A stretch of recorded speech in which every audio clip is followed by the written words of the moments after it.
Hello, easy ആയിട്ടുള്ള lunch box recipe നോക്കിയാലോ. അപ്പോൾ ആ പാൻ ചൂടാവുന്നതിന് ശേഷം അതിലേക്ക് വെളിച്ചെണ്ണയും നെയ്യും ചേർത്ത് കൊടുത്തിട്ടുണ്ട്.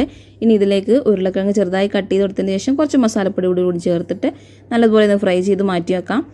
ഇതേ പാനിലേക്ക് തന്നെ കുറച്ച് സവാളയും തക്കാളിയും ചേർത്ത് നല്ലതുപോലെ വഴറ്റിയെടുക്കുക. ഇനി ഇതിലേക്ക് നമ്മൾ മസാല തേച്ച് വെച്ചിട്ടുള്ള ചിക്കനാണ് ചേർത്തിട്ടുള്ളത്. അറബിക് മസാലയാണ് ചേർത്ത് കൊടുത്തിട്ടുള്ളത്. അറബിക് മസാലയും കുറച്ച് ഉപ്പും ചേർത്ത് കൊടുത്തിട്ടുണ്ട്.